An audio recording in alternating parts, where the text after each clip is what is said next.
lot of athletes, I think, underestimate how long they'll play and overestimate how much they'll make or how much they'll have after taxes. I think the average is around 3 years for a professional athlete in the NFL. And so how early did you start, thinking about investing? I thought about investing before I actually got into the NFL because I heard the horror stories, kind of like what you alluded to, just how most athletes going broke after like 3 years after playing. That kind of terrified me, to be honest with you. So I thought about it kind of coming in, and I kind of had the idea that if I was fortunate and blessed enough to get enough money, that I would invest that money as soon as I possibly could. So.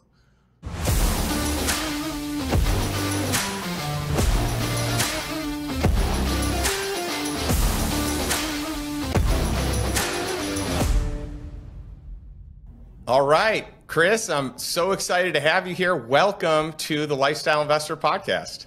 Thank you for having me on, Justin. Yeah, this is so cool. I've been looking forward to our episode. And I always look forward to interviewing members of the Lifestyle Investor Mastermind. But I have this absolute love and passion for football and NFL. And I just am so excited about our time here today, because you're living what for me as a child was a dream, and this is your profession. So I'm excited to kind of dig into that a little bit. Yeah, I'm excited as well. It should be a good one.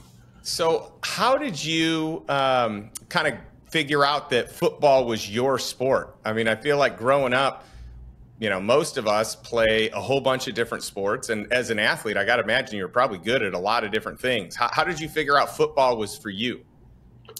Actually, I was introduced to the sport when I was about 8 years old through an uncle. He kind of brought me out there, and from then on, I've been playing. So for like 20 plus years, I've been playing. I also ran track a little bit in high school, which I enjoyed, but it kind of became apparent that football was a sport that I'd probably take to the next level. So that's what I kind of pursued. Oh, that's so cool. And did you think early on that you'd make it? Because percentage-wise, you're talking about such a small percentage of people that actually make it to professional sports, and football being one of the toughest. Yeah, it's like a 0.001% of the population that actually makes it. But I knew I'd have a shot in college. So I knew I'd have a shot and have an opportunity. And I was fortunate and blessed enough to get the opportunity after college, and then been playing for 6 years now. So. Oh, it's so cool. Now, has your position changed from like high school to college to NFL? Yeah, originally I started off as a running back. That was like growing up, I played running back, and then I made the transition to safety in high school, and I did that until my junior year in college, and then I switched to linebacker. So it's a little bit of a transition for sure. And how do you figure out like what you're best suited for? Like if you're a running back, how would you even say, hey, maybe I should, flip to the defensive side of the ball? Yeah, it wasn't really my choice. Okay. The coach kind of told me that safety would probably suit me better. And then eventually my safeties coach told me linebacker would probably suit me better. So that transition, it really wasn't my choice at all. So. Okay. Well, that makes it a lot easier, I suppose. Yeah. And so what type of weight training did you have to do to prepare yourself to be able to play at the highest level? Weight training, it's pretty much year round. You do a lot of lifting, running, not too much like distance running, more so sprinting and like power training and stuff like that. But it's kind of the gist of kind of what you have to do. That's so cool. And, one of the things that I'm excited to talk about today, obviously besides your football career, is that you are one of the few people that I have met in professional sports that is thinking beyond just the sport. You're thinking about, hey, how do I invest my money in a wise way that, yields fruit, that gives passive income, that, gets a good return? Because a lot of athletes, I think, underestimate how long they'll play and overestimate how much they'll make or how much they'll have after taxes. Or, I think the average, we're talking off show here, but I think the average is around 3 years for a professional athlete in the NFL. And so how early did you start, thinking about investing? How early? Actually, I thought about investing before I actually got into the NFL because I heard the horror stories, kind of like what you alluded to, just how most athletes going broke after like 3 years after playing. That kind of terrified me, to be honest with you. So I thought about it kind of coming in, and I kind of had the idea that if I was fortunate and blessed enough to get enough money, that I would invest that money as soon as I possibly could. So. I love it. I just think that's great. And I definitely want to dive down, into that investment rabbit hole. Before we do, though, you've played for some incredible teams, some incredible coaches, some very successful coaches. You started off with the Ravens and played there most of your career. You played for a season with the Lions, and you played right now this season with the Patriots. And so, you've got a new coach that has really come onto the scene, crushing it, in Dan Campbell, but you have a couple of mainstays and having John Harbaugh and having, Bill Belichick, two of the most successful coaches, and obviously Bill being the most successful NFL coach. And I'm just curious what some of the different coaching styles are between the three of these men. Okay, so diving into all three, kind of Bill, he's very accomplished. He's definitely a very stoic guy.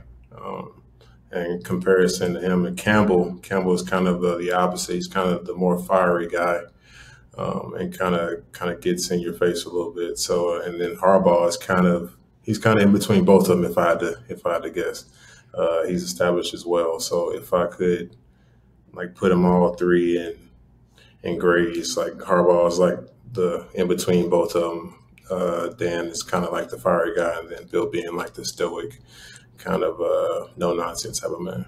Yeah, I could see that. And, one of the things that I feel like just in watching Dan Campbell, that guy just looks like he's a beast. Like he has to be the most intimidating guy because he's a big guy, isn't he? He's huge. Yeah. He's like 5'6", 6'6". He's still built like he could play right now. So. Okay, so as a linebacker in the NFL, I mean, the thing you're doing is you're going after people, you're hitting people. That has to take a massive toll on your body. I'm sure there are right ways to tackle and wrong ways to tackle, but your job is to get as many tackles as possible. And then on special teams, which you're doing a lot more of, you're, an elite special teams player. I'm curious, what goes into that and how does one get selected for special teams? As far as special teams, you don't really get selected for it. You get selected to really play defense and hopefully you can contribute in the kicking game. So I kind of came in playing defense with them knowing that I have the ability to play in the kicking game. But yeah, as far as my position, yeah, I do hit people quite a bit. It's in my job description. So, but I definitely enjoy it. It takes a toll on my body, but at the same time, it's something that I love doing. So yeah. That's awesome. Well, I can tell, it's funny. We were talking about Dan Campbell and his size, but to any of us normal folk, you are a massive guy, and I can assure everyone I would not want to be tackled by you. Yeah. I can see that you pack a punch here. So I'm curious, though, are there players that, on the field are like, just behemoths to you, like Dan is just a monstrous guy. Are there players on the field with that, I'm imagining like Derrick Henry is probably bigger than most running backs and probably harder to take down. Are there a number of people like him that, you basically think through, we've got to be a little more strategic on this takedown? Yeah, for sure. Like you said, Derrick Henry's probably 6'3", maybe 250, 260. I mean, I'm not a small guy myself, but there are a lot of guys, especially on the offensive line and defensive line, that are just ginormous. So big human beings. But yeah. Oh, I love it. I love it. Yeah. Well, I'm just really enjoying learning more about your sport and your craft and your profession? Because in my mind, I've got this one way that it is, and it's probably nowhere close to that because it's just, I have no experience. My mom wouldn't let me play football. It was the one sport I wanted to play. It was the one sport my mom would not let me play. She was worried about me getting injured, and probably rightfully so, because I got injured in all kinds of other sports, right? But it's really fun kind of living vicariously through you. And I chatted with you before that I got a chance to watch your game on Sunday, and it was really cool just being able to root for you and know that we've got a powerhouse in our mastermind that is just elite at the professional sport of football. So congratulations on the success you've had and being part of that 0.001% and actually making it. But I'm really excited to spend some time talking about your investment path, where you are, where you're going, what excites you. And maybe even before we get into that, you're a young guy, you're 28 years old. Maybe we don't call that young necessarily in the NFL anymore. I still think you're pretty darn young. But for the Lifestyle Investor Mastermind, you're one of the younger members. And it was really cool seeing someone that is so eager to learn and grow in their acumen, their investment acumen and education. And I'm just curious, why the Lifestyle Investor Mastermind? Why did you join? What I guess inspired you to become a member? What inspired me? Originally, I was introduced first off to your book through Nick Pasternak. We share an account. I love the book, and then I kind of inquired about the group. He made that happen for me, and but just as far as just why I wanted to join the group, I really wanted to be around a lot of very intelligent investors, a lot of people that really have different niches in various aspects, and I just really wanted to learn. Like you said, I'm a seeker of knowledge, a seeker of just finding ways to invest my money and invest in cash flowing assets. So that's really like the main two reasons. Of course, the deals, that's an added bonus as well, but just to mainly learn and just and realize like various ways I can save on taxes or other things. So I love it. Well, I just think it's great that you have come in and become such a student of everything. We love Nick Pasternak. I think that guy is just incredible. I hope that everyone gets a chance to meet him. And one of these days I'll have him on my podcast because he is brilliant. He's successful. He's kind. He's really great at teaching all the things that he's good at, from, being a franchise owner to, being an operator. He just, and he lives life, him and his family do a lot of cool stuff. So I think it's cool that you knew him. And when I heard about you, I was like, all right, I'm going to do some homework. I'm going to learn about you and dig in. If Nick says you're a guy that I should consider here for the group, then I'm totally interested. And so the more I learned about you and the more I saw how hungry you were and the fact that you already were starting investing, and I just thought that was really cool. And it's an honor to, help support you along your way to getting to the level that you want to be as an investor. That's so cool. So what was your first investment? How did you get started in the investment world? And, what are some of the different investments you've made now? My first investment was in an index fund and a few stocks after my rookie year. And then from there, I invested into a single family home, which I lived in. And as I went to a new team, I later rented that out. And then in 21, I bought a triplex, and then I kind of began to scale from there. I love it. So you're actively involved in doing this. I know you're looking at a very big multifamily commercial unit right now. And so I love seeing your desire to learn and grow in this space.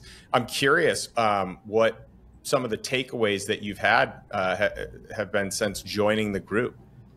The takeaways, just that there are a lot of very smart people in the group. And two, that just everybody has like differing opinions on certain things, which I kind of love. You kind of get the the back and forth between each member, which is needed. I also just love the amount of information that's in the group, that's kind of at your disposal.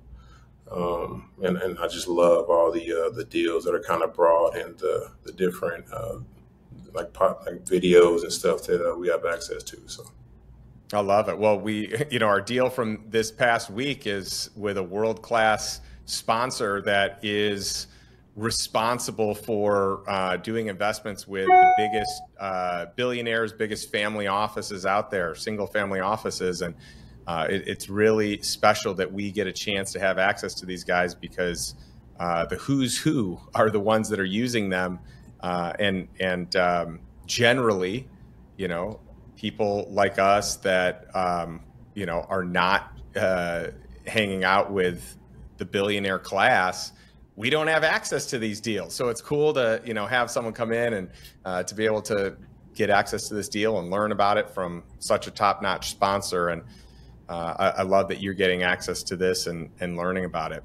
You made a comment earlier, though, that I thought was really important, and I'd love to have you elaborate more on it, because one of the first things you said, besides the deals, is that you were interested in learning tax strategy. And I think that that's so smart, especially for high income earning, professional. The higher income earning you are, likely the more the government's taking from you. You're at a higher tax rate, right?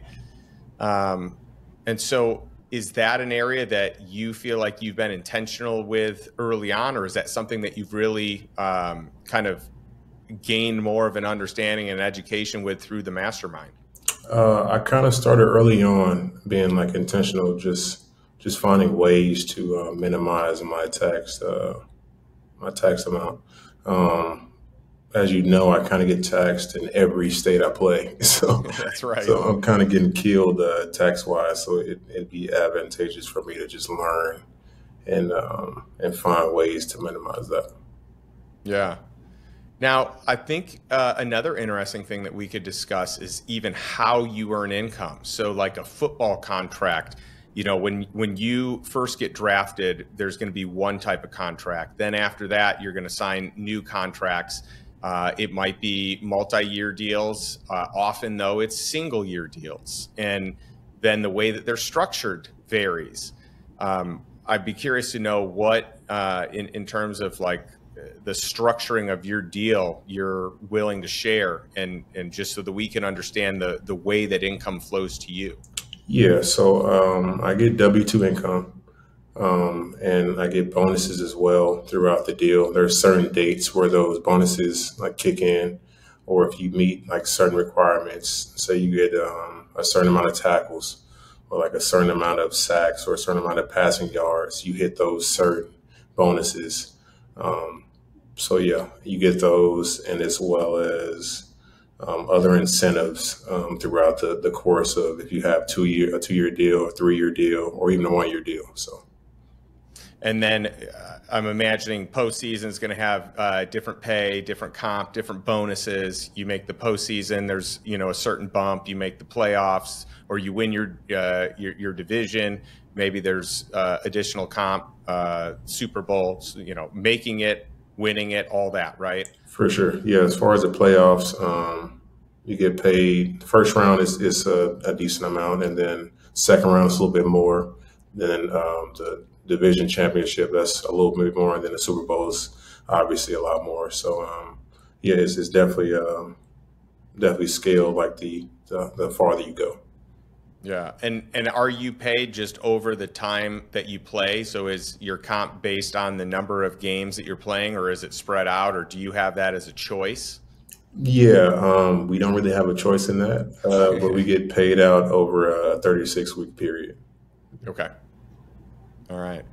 And from a budgeting standpoint, part of what you have to do is say, all right, well, my base salary is this. I'm, projecting that I'm going to get these certain bonuses. But how do you allocate from an investment standpoint? Do you try to, use some of the base to be able to pay, down payments on some of your rental properties, or do you have like a certain amount where you say, hey, at this point in time, 100% bonus incentive or commissions is going to go towards this, or, all bonus, all my, when I hit my tackle bonus, then all this commission is going to go towards my next rental property. Like, how do you look at structuring the investment off of the income that you make? Yeah. So when I get like a paycheck or some money coming in, I take probably 80% or most of it, and I really just put it away and really try to allocate and figure out where exactly I'm going to put this money, whether it be like an alternative investment or real estate or whatever. But yeah, I really just put the money away initially, and then I kind of figure out and decide where that money is actually going. Well, that's impressive if you're doing that with 80% of your income. So would you say that, you're pretty disciplined at living beneath your means? And if that's the case, is that typical or is that atypical for your profession? That is not typical in my profession. I knew you were going to say that. They have a saying of keeping up with the Joneses. So that's definitely everybody's mindset in my profession. But that's really kind of been, I've really lived and try to stay try to be very frugal with my money, if you will. And where do you get that from? Is that instilled from your parents? Is that from mentors? Is that from, other players that, are doing that right and you're modeling from them? I just naturally am that way. Yeah, I've been very blessed and fortunate to have been given or have earned this amount of money. So I didn't want to be stupid with my money and then kind of blow it away. So. Yeah, that's great. I love it. And it is, from my experience, also very atypical. And I think one of the most common regrets that you hear from athletes, professional athletes, when they're no longer, in that sport is, and by the way, a lot of them have had, some really cool business opportunities since, but a lot of them haven't. And that's not a given. I think most people don't think about that second career, but I think that as a general rule, it's hard sometimes to recognize that it could be a shorter season of life, and we've got to kind of act accordingly with the finances, right? And another thing that you hear a lot about are kind of the financial advisors or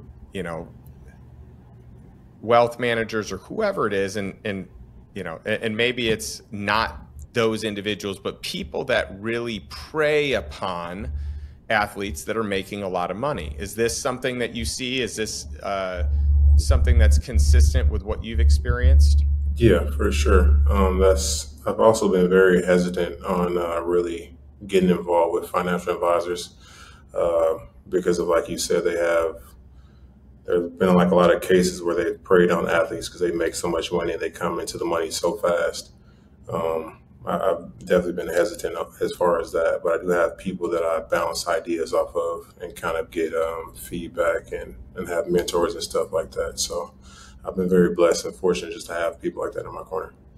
That's amazing. So who are kind of like your mentors, advisors, or people that you do bounce ideas off of? Like, who's your core group? Like for me, I've got, a handful of friends that, like, anytime I've got something really important, and depending on what it is, maybe I have different niches that I might go with, but I got a core group of friends that, I like to bounce ideas off of because I think that collectively they just have way more wisdom and way more discernment than I have. And I want that outside perspective. So who's that in your life? Like you said, friends, mentors that I've worked with in real estate, kind of just those people are guys that I kind of bounce ideas off, like you said. I love it. So what do you think is the next season of professional life for you? Do you think that, obviously you'll probably play football as long as you're strong, able, healthy, but do you envision yourself getting into business at some point, or do you think that you'll, become an investor full time, or maybe part entrepreneur, part investor? Have you thought much about that? Yeah, that's the plan, to be an investor full time after I'm done playing. I don't know when that time will be, but I've been really intentional about being good with my money, like thus far, and kind of just setting up cash flowing like investments and investing in cash flowing assets to really set myself up so when I do decide to walk away from the game, I can do so comfortably, and that I can do it whenever I want to. Well, I think it's always better that you could do it on your terms, right? A lot of people are forced out, whether it be due to injury or due to age or due to performance, due to just younger, stronger, hungrier people coming into the league, right? Every single year. Um, and so, yeah, I think it's great to be able to do it on your terms and say, hey, from a cash flow standpoint, I'm good. I don't need the NFL, but I want to be here and I want to keep playing, or I don't need it and I'm ready to be done. And I just think it's great that it's on your terms. So I love that you're focused on that. Now, in an ideal world, are you like Tom Brady? You want to play till you're 45, or is that a little bit too long? I'm curious, like, where do you feel like, you're getting beyond your prime? Yeah, I don't want to play till I'm 45. That's it's definitely a little too long. I mean, he plays quarterback, so he can do that. But I play linebacker, which is a little more physical. So it's definitely not in my cards to play that long. So, That's right. but definitely, I don't really have a per se number, but I do have a really benchmark or a feeling when I know when I'll probably be done playing. That's cool. And would you say that in a perfect world, like, do you enjoy kind of having the opportunity to play under different coaches and different teams? Would you prefer to have a longer term deal? Like, for example, at the end of this season, you're going to have the opportunity to sign another contract.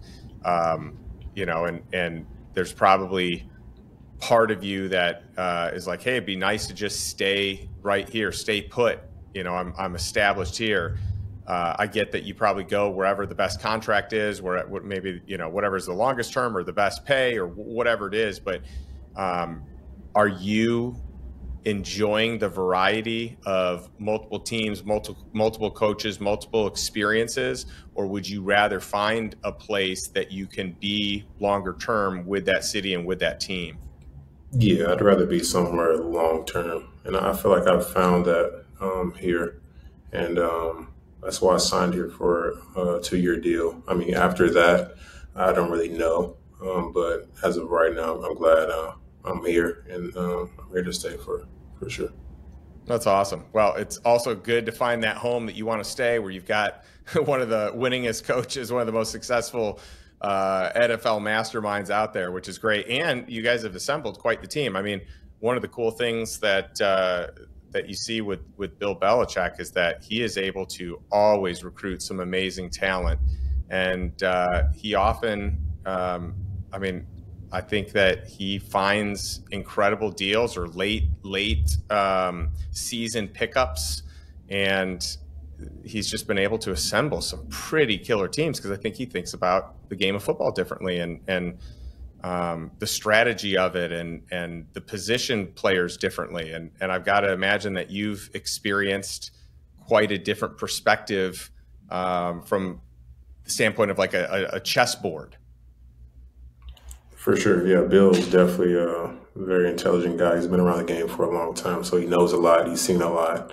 He kind of just knows what to expect. But yeah, I can't even speak highly enough of him. He's a savant, if you will, but he's very smart, very smart guy. I love it. Yeah.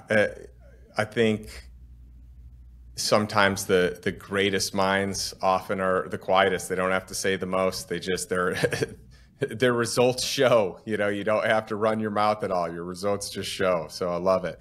So you're in the Massachusetts area right now. How far do you live from the stadium? About 10 minutes. Okay. Yeah. Nice and easy. And then home, though, for you is South Florida, right? I think you maybe moved there when you were younger. Do you have family there?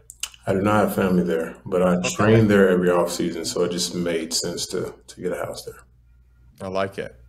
And so in a perfect world in the off season, like is that it? Is that where you want to live? Are you there by choice, or is there somewhere else that you would love to live? Oh, it's by choice. Yeah, yeah, I prefer to stay there.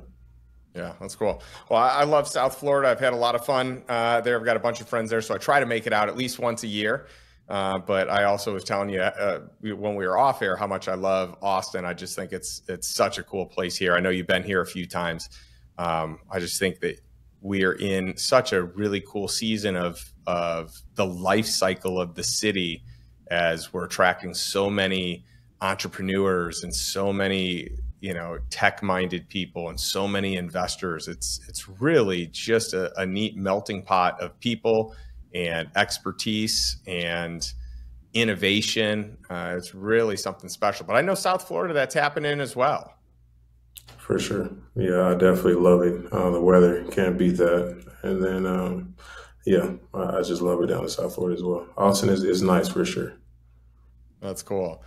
So what do you do for fun? Like your NFL is over, it's the off season, you're, training but not as hard. What what's fun for you? What do you like to do, Chris? In my off time, I just spend time managing my investments, looking for new opportunities.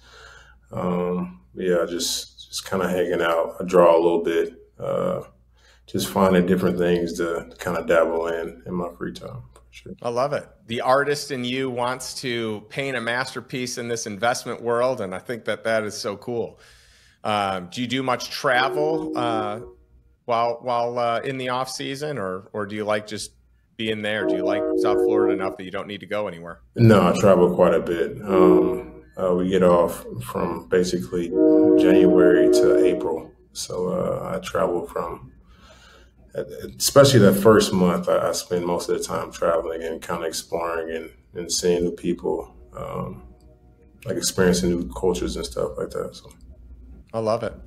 So, what is one of the things that you're most looking forward to once the football season wraps up and you have a little bit more time in regards to the Lifestyle Investor Mastermind? Is there anything that's jumping out that you're excited to learn, or people you're excited to meet?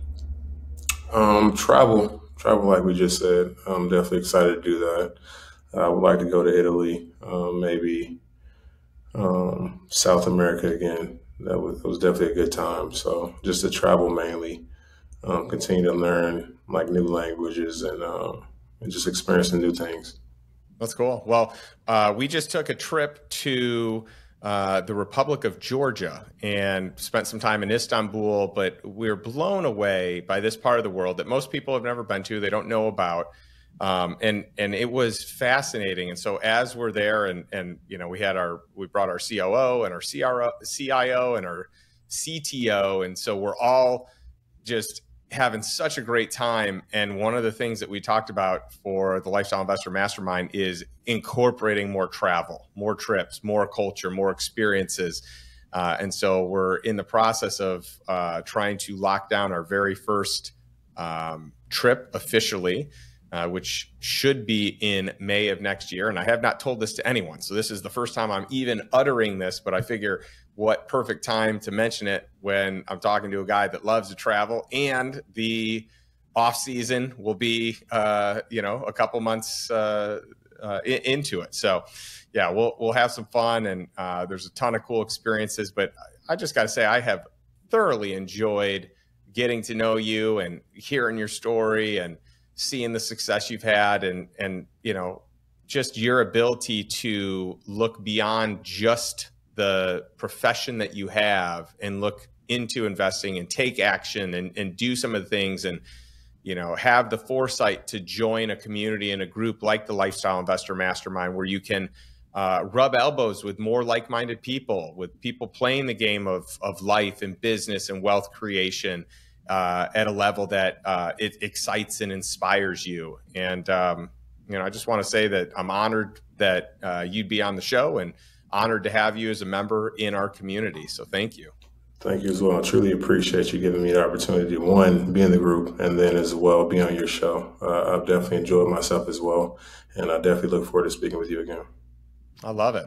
Well, I love ending every episode with a challenge, with a question, and I'm going to end this one the same way. So I love asking our listeners one simple question, and that's this. What is one step you can take today to move towards financial freedom and move towards a life that you desire, one that's on your terms, not a life by default, but rather a life by design?